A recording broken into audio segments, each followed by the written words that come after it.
Hi guys, good morning everyone. और आज हम हैं झारखंड में। झारखंड के एक ज़िले देवघर में हैं और देवघर में आप जानते ही हैं एक बहुत ही प्राचीन मंदिर, अर्थात हम बात कर रहे हैं बाबा बैद्यनाथ मंदिर के बारे में। देखिए बाबा बैद्यनाथ का ये विशाल मंदिर, ये जहाँ आप त्रिशूल देख पा रहे हैं दोस्तों, ये भगवान शिव जी का मंदिर है। और ये जो धागे से जुड़ा हुआ दूसरा मंदिर है, ये माता पार्वती जी का मंदिर है ना। ऐसा कहा जाता है कि जो धागा है ना, धागा को मतलब बांधने से आपकी जो जैसे भगवान और शिव जी की जोड़ी है वैसे अमर हो जाती है। वैसे लोग अपने श्रद्धालु जो होते हैं वो धागा लेके आते हैं और माता पार्वती और भगवान शिव को आपस में बांधते हैं ताकि उनकी भी जोड़ी ऐसे ही अमर रहे। देखिए ये भगवान शिव जी का मंदिर है दोस्तों, और ये माता पार्वती जी का मंदिर। अगर बैद्यनाथ मंदिर की बात की जाए दोस्तों, तो बैद्यनाथ मंदिर का इतिहास कुछ ऐसा है कि जब रावण हुआ करते थे, रावण ने क्या किया था कि रावण की एक श्रद्धा थी। रावण की श्रद्धा ये थी कि रावण चाहते थे कि हमारे साथ भगवान शिव और कैलाश पर्वत, इनको हम ले जाएं श्रीलंका। तो इस पे वो क्या करने लगा कि बहुत उसने कोशिश भी की भगवान शिव को और कैलाश पर्वत को ले जाने के लिए श्रीलंका, मगर ऐसा हुआ नहीं। कुछ दिनों के बाद वो क्या करने लगा, घोर तपस्या करने लगा भगवान शिव की। तो घोर तपस्या को देखते हुए भगवान शिव प्रसन्न हो गए। भगवान शिव जैसे प्रसन्न हुए, उन्होंने कहा कि वत्स तुम चाहते क्या हो, तुम्हारी इच्छा क्या। तो उसने ये कहा कि मैं आपको और कैलाश पर्वत जी को लेके जाना चाहता हूँ श्रीलंका। उन्होंने कहा ठीक है, हम आपके साथ चल देंगे। भगवान शिव ने कहा कि हम आपके साथ चल देंगे, मगर मेरी भी एक इच्छा है कि तुम मेरे को तो लेके जा रहे हो, मगर इस मेरे ज्योतिर्लिंग को अर्थात मेरे शिवलिंग को तुम जहाँ पे रख दोगे, मैं वहीं पे विराजमान हो जाऊँगा, वहाँ से उठूँगा नहीं। इस पर रावण तो वैसे भी घमंडी इंसान थे, तो रावण ने कहा कि चलो ठीक है, कोई दिक्कत नहीं है, हम आपकी इस शर्त को मंजूर करते हैं। तो जैसे ये बातें अन्य देवी देवताओं को पता चली, तो उस पर सब देवी देवता जो थे, अन्य जो भगवान थे, वो गुस्सा होने लगे कि भगवान शिव आप वहाँ क्यों जा रहे हो। तो ये बात जैसे ही पता चली विष्णु जी को, तो विष्णु जी ने कहा कि हो गया, ठीक है, आप चले जाइए, हमें कोई आपत्ति नहीं है।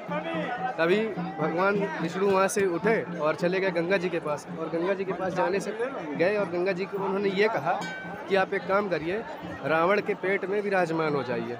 अब ऐसा उन्होंने इसलिए कहा हो, अब ये तो मुझे नहीं पता, मगर पता चलेगा ऐसा क्यों कहा है। तो गंगा जी ने क्या किया, विष्णु भगवान की इस बात को मान लिया, स्वीकार कर लिया, और जाके वो रावण के पेट में विराजमान हो गई। कुछ समय के उपरांत क्या किया रावण जैसे ही उनके पेट में विराजमान हुई गंगा जी, तो वो भगवान विष्णु ने एक अवतार लिया ग्वाले का, और ग्वाले का अवतार लेने के बाद अपना नाम रखा बैजू। और वो रावण के इर्द गिर्द भटकने लगा, इर्द गिर्द भटकने लगा। कुछ टाइम के बाद क्या हुआ कि रावण को लगा लघु शंका, अर्थात पेशाब लगी। तो वो पेशाब करने के लिए वहीं पे घूमता रहा, कोई नहीं मिला उसको। फिर उसको फाइनली एक आदमी दिखा, वही ग्वाला जो भगवान विष्णु का अवतार, भगवान विष्णु का अवतार जो कि ग्वाले के रूप में था, वो दिखे उनको। और रावण ने कहा कि एक काम करो, आप ये शिवलिंग को हमारे रख लो, और जब तक मैं पेशाब करके ना आऊँ, अर्थात मैं लघु शंका करके ना आऊँ, तब तक इस शिवलिंग को तुम ज़मीन पर मत रखना। तो ग्वाले ने कहा कि भाई साहब, हमारे पास भी टाइम कम है, तुम जल्दी से जल्दी आना। बोले ठीक है।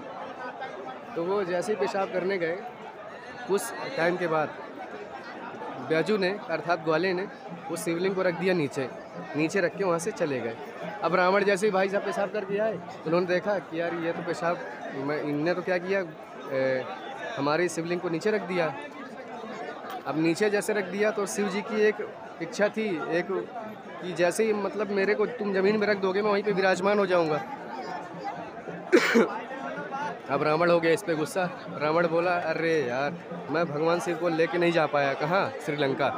अब वहीं पे वो क्या किया, भगवान शिव को लाठियाँ डंडे चला के चुपचाप चला गया। और विष्णु जी ये सब देख रहे हैं। विष्णु जी को लगा कि शायद हो सकता है ऐसी पूजा होती हो, है ना, भगवान शिव की।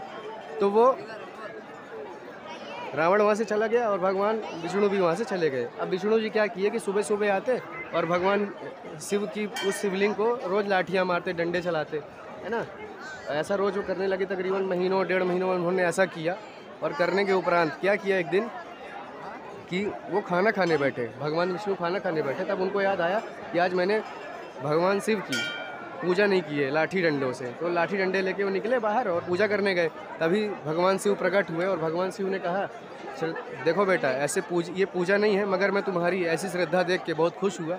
और ये जो हमारा शिवलिंग है ये कहाँ पे है, ये है आपके देवघर में, और तुम्हारा नाम बैजू है, इसलिए इसका नाम क्या रखते हैं, बैजनाथ।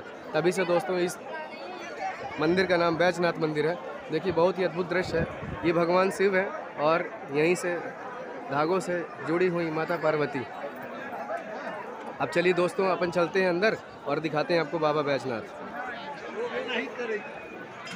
देखिए दोस्तों, कतारों के माध्यम से हम जा रहे हैं बाबा बैजनाथ, भोले बाबा के दर्शन करने के लिए। देख सकते हैं आप, आज भीड़ थोड़ा कम है। देखिए दोस्तों, अंदर कैमरा अलाउ ना होने की वजह से मैं आपको बाबा बैजनाथ अर्थात भोले बाबा के दर्शन करा नहीं पाया। बाहर से ही देखिए आप, ये हैं भगवान शिव और ये हैं भगवान माता पार्वती जी। ठीक है, कभी भी आपको झारखंड स्टेट, झारखंड राज्य में आने का मौका मिले और देवघर ज़िले में आप आएँ तो ये बाबा बैजनाथ के अवश्य दर्शन करें। इसी के साथ थैंक यू सो मच। जय हिंद, जय भारत।